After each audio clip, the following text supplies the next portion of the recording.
وَلَقَدْ يَسَّرْنَا الْقُرْآنَ لِلذِّكْرِ فَهَلْ مِن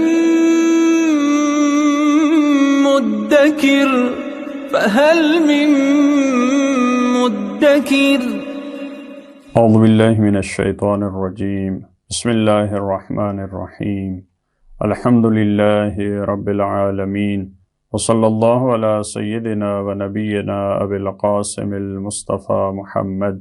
وعلى آلہ الطیبین الطاہرین المعصومین اما بعد اعوذ باللہ من الشیطان الرجیم بسم اللہ الرحمن الرحیم الشہر الحرام بالشہر الحرام والحرمات قصاص فمن اعتدى عليكم فاعتدوا عليه بمثل ما اعتدى عليكم واتقوا الله واعلموا أن الله مع المتقين صدق الله العلی العظیم۔ سورہ بقرہ کی آیت نمبر 194 میں پروردگار عالم نے حرمت والے مہینوں میں جنگ کا حکم اور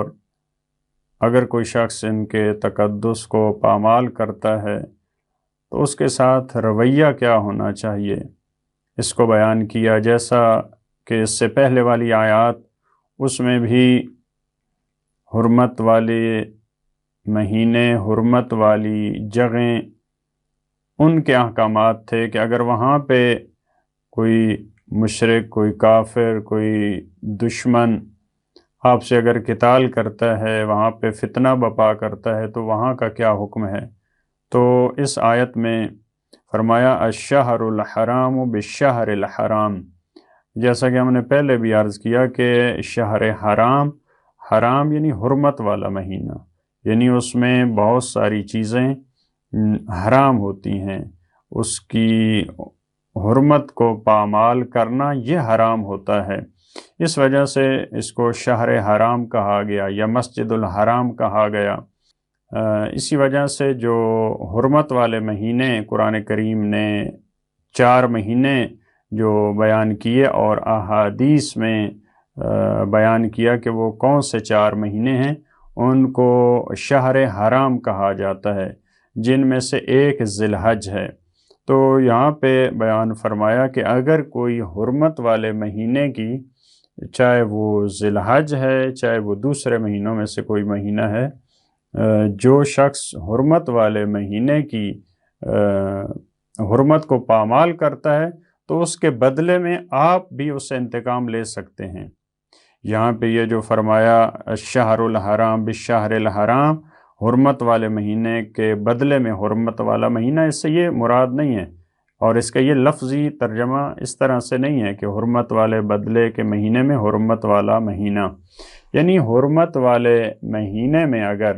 وہ کوئی ایسا کام کرتے ہیں جیسا کہ قتال ہے یا اور کوئی کام، تو آپ بھی انتقام لے سکتے ہیں، آپ اس کا بدلہ دے سکتے ہیں۔ والحرمات قصاص، اور جتنی حرمتیں ہیں پروردگار عالم نے ان حرام کے مہینوں میں، جو حرمت والے مہینے ہیں، ان میں جتنی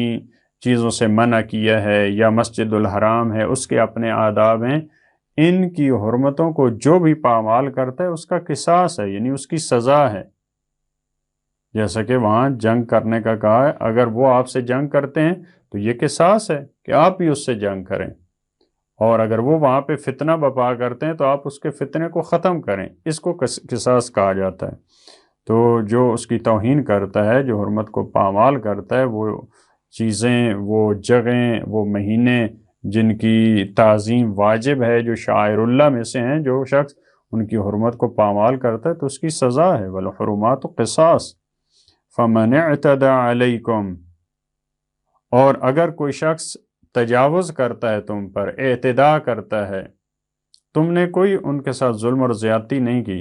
لیکن وہ اگر ظلم کرتا ہے، وہ تجاوز کرتا ہے، فَاعْتَدُوا عَلَيْهِ بِمِثْلِ مَا اعْتَدَى عَلَيْكُمْ، تو تم بھی اس پہ تجاوز کرو، تم بھی اس کا بدلہ دو جیسا کہ اس نے کیا، یعنی جیسا اس نے تمہارے ساتھ رویہ اختیار کیا، تم بھی ایسا رویہ اختیار کرو۔ دیکھیں یہ ایک بہت بڑا اصول ہے قرآن کریم کا کہ ایسا نہیں ہے کہ اگر دشمن تم پہ ظلم کر رہا ہے تو آپ اس ظلم کو سہ لیں، آپ اس کو برداشت کریں، آپ چپ رہیں۔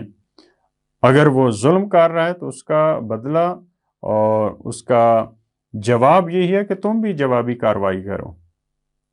جیسا اس نے کیا۔ دیکھیں پھر تاکید قرآن کی، بِمِثْلِ مَا اعْتَدَى عَلَيْكُمْ، اگر وہ اقتصادی حوالے سے، معاشی حوالے سے معاشی جنگ تم سے لڑ رہے تو تم بھی معاشی جنگ لڑو، اگر وہ قلم کی جنگ لڑ رہے تو تم بھی قلم کی جنگ لڑو، اگر وہ نظامی اور اسلحہ کے ساتھ جنگ لڑ رہے تو تم بھی اسی طرح کی جنگ لڑو۔ یہ نہیں ہے کہ وہ اسلحہ کے ساتھ آپ کو مار رہے، لڑ رہے تو آپ جو ہے وہ فقط دعا کرتے رہیں، آپ گھروں سے نہ نکلیں۔ وہ معاشی جنگ لڑ رہے اور آپ فقط نمازیں پڑھتے رہیں، یعنی عبادات اپنی جگہ پہ ہیں، لیکن دشمن جس طرح سے جنگ لڑ رہا ہے، یعنی ایک بڑا اصول ہے، دسیوں مسائل ہیں اس ایک آیت کے ایک حصے میں۔ جس طرح کی، جس انداز میں، جس طریقے سے، جس لب و لہجے سے دشمن آپ سے جنگ کر رہا ہے، اعتدا کر رہا ہے، اس کا جواب بھی اسی طرح سے ہو۔ واتقوا اللہ، اور تقوی الہی اختیار کرو، یعنی کیونکہ دیکھیں یہاں پہ اعتدا کا مسئلہ ہے، انہوں نے آپ کے ساتھ یہ کیا ہے تو آپ نے اس کا جواب دینا ہے، تو یہاں تقوی الہی ضروری ہے، یہاں پہ روکا انسان کو، کیونکہ معمولاً جب انتقام کی بات ہوتی ہے، جب تجاوز کا مسئلہ ہوتا ہے تو انسان پھر بڑی آسانی سے اللہ کی حدود کو کراس کرتا ہے، کیونکہ وہ اپنے جذبات کو خالی کرنا چاہ رہا ہوتا ہے، لہٰذا یہاں پہ اس کو روکا ہے، کنٹرول کیا۔ واتقوا اللہ وَاعْلَمُوا، اور تم جانو، ان اللہ مع المتقین، اگر تقوی الہی اختیار کرو گے تو اللہ کی معیت ہوگی، پھر خدا تمہارے ساتھ ہوگا، اور یہ خاص معیت ہے، خاص ہمراہی ہے۔ اگر تم ان مسائل میں، انتقام کے مسائل میں، جنگ کے مسائل میں، بدلے کے مسائل میں، یعنی یہ آپ سمجھیں اس طرح سے ہے، دیکھیں ایک ہوتا ہے عبادت میں تقوی، سیاست میں تقوی، یہ جنگ کے مسائل میں تقوی الہی ہے، جنگی مسائل میں بھی تقوی الہی ضروری ہے، وگرنہ جنگی مسائل میں جنہوں نے تقوی کی رعایت نہیں کی، آپ نے دیکھا انہوں نے ایک کے بدلے کئی کو قتل کر دیا، ایک کے بدلے خاندان کو قتل کر دیا، ان کی خواتین کو قتل کر دیا، ان کے بچوں کو قتل کر دیا، ان کے جو درخت تھے، ان کے جو حیوانات تھے، ان کو ختم کر دیا۔ لہذا جنگی مسائل میں بھی یہاں پہ واتقوا اللہ، تقوی الہی کی رعایت اور اس کا جو حکم دیا ہے یہ جنگی مسائل میں ہے، اور اگر تم تقوی الہی اختیار کرتے ہو تو پھر یہ جان لو کہ اللہ متقین کے ساتھ ہے، یہ خاص معیت ہے، کیونکہ ایک معیت اللہ کی ہمراہی وہ تو سب کے ساتھ ہے، فرمایا کہ وَهُوَ مَعَكُمْ، وہ تمہارے ساتھ ہے، جہاں بھی تم ہو خدا تمہارے ساتھ ہے، وہ تمہیں دیکھ رہا ہے۔ لیکن قرآن کی بعض آیات میں جو کہا ہے خدا محسنین کے ساتھ ہے، متقین کے ساتھ ہے، ابرار کے ساتھ ہے، یہ خاص معیت ہے،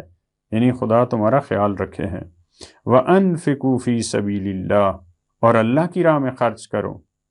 اب یہاں انفاق، کیونکہ سیاق و سباق جنگی مسائل ہیں، لہٰذا انفقوا فی سبیل اللہ، یہ جو انفاق کا حکم ہے یہ بھی اسی مسئلے میں ہے، کیونکہ اگر قتال، اگر جنگ، اگر اس قسم کے مسائل ان کو مالی مدد نہیں کی جاتی تو آگے نہیں بڑھ سکتے۔ مجاہدین جس طرح رسول خدا کے دور میں تھا، وہاں بھی بعض آیات میں فرمایا کہ بعض لوگ منع کرتے تھے کہ آپ ان پہ خرچ نہ کریں، اللہ کے رسول پہ یا ان کے ساتھ جو بیٹھنے والے ہیں ان پہ، لہٰذا وہاں پہ ہمیشہ ہزاروں کی تعداد میں ہوتے تھے، ان کے پاس اتنی سواریاں، اتنے گھوڑے، اتنے جنگی وسائل، لیکن مسلمانوں کے پاس ہمیشہ کمی ہوتی تھی، غربت ہوتی تھی، لہٰذا یہاں پہ البتہ اس دور کے لیے نہیں، آج کے دور میں بھی وَأَنفِقُوا فِي سَبِيلِ اللَّهِ، اللہ کی راہ میں انفاق کرو، یعنی جنگی مسائل میں بھی، جہاد کا اگر مسئلہ ہے تو وہاں بھی انفاق ضروری ہے۔ وَلَا تُلْقُوا بِأَيْدِيكُمْ إِلَى التَّهْلُكَةِ، اور وَلَا تُلْقُوا بِأَيْدِيكُمْ، اپنے ہاتھوں کو نہ ڈالو، نہ لے جاؤ، إِلَى التَّهْلُكَةِ، ہلاکت کی طرف، ایسا کام نہ کرو، ایسے اپنی توانائیوں کو ضائع نہ کرو، یعنی جنگی مسائل میں بھی اور عام دوسرے مسائل میں بھی خود اپنے آپ کو ایسا کام نہ کرو کہ اپنے آپ کی ہلاکت کا باعث بن جاؤ، افراط اور تفریط سے بچو، اعتدال کے راستہ جو ہے اس پہ چلو۔ وَأَحْسِنُوا، اور احسان کرو، اچھائی کرو۔ اب یہاں احسنوا دیکھیں سیاق و سباق جنگی مسائل ہیں، تو یہاں احسنوا یعنی آپ اچھی طرح سے کام کریں، آپ احسان کریں یا اچھے انداز میں کام کریں، یعنی اچھے انداز میں جنگ کریں، اچھے انداز میں انتقام لیں، اچھے انداز میں بدلہ لیں۔ یہاں احسنوا کا مطلب یہ نہیں ہے کہ آپ احسان کریں اور دشمن آپ سے لڑ رہے تو آپ ان کو معاف کر دیں، حالت جنگ میں ہے دشمن اور آپ احسان کریں اور ان کو معاف کر دیں، نہیں، یہاں پہ احسنوا یعنی اچھے انداز میں لڑیں۔ اگر آپ نے معاف کرنا ہے تو اچھے انداز میں، اگر لڑنا ہے تو اچھے انداز میں، یعنی تمام کاموں میں جو فوکس ہے قرآن کریم کا وہ یہی ہے کہ آپ احسان کریں۔ احسان یعنی اچھے انداز میں کام کریں، والدین کے ساتھ ہے تو احسان یعنی اچھا رویہ ہو تمہارا، دشمن کے ساتھ احسان یعنی اچھا رویہ ہو، اچھے انداز میں لڑنا ہے تو اچھے انداز میں، معاف کرنا ہے تو اچھے انداز میں۔ ان اللہ یحب المحسنین، یقیناً اللہ محسنین سے محبت کرتا ہے، جو اچھے انداز میں کام کرتے ہیں، معاف کرتے ہیں تو اچھے انداز میں، کسی کو دیتے ہیں تو اچھے انداز میں، کسی کو معاف کرتے ہیں تو اچھے انداز میں، جنگ کرتے ہیں تو اچھے انداز میں، یہ محسنین ہیں۔ ان افراد کو پروردگار عالم ان سے محبت کرتا ہے، ان کو دوست رکھتا ہے، لہذا پروردگار عالم سے دعا مانگتے ہیں کہ خدا ہمیں بھی جس طرح دشمن جن ابزار کے ذریعے، جن آلات کے ذریعے ہم سے لڑ رہا ہے، ہم سے جہاد کر رہا ہے، خدا ہمیں توفیق دے ہم بھی انہی ذرائع کے ذریعے، اسی طرح کے وسائل کے ذریعے، اسی سطح پر ہم بھی ان سے مقابلہ کر سکیں۔ اللہم صلی علی محمد و آل محمد۔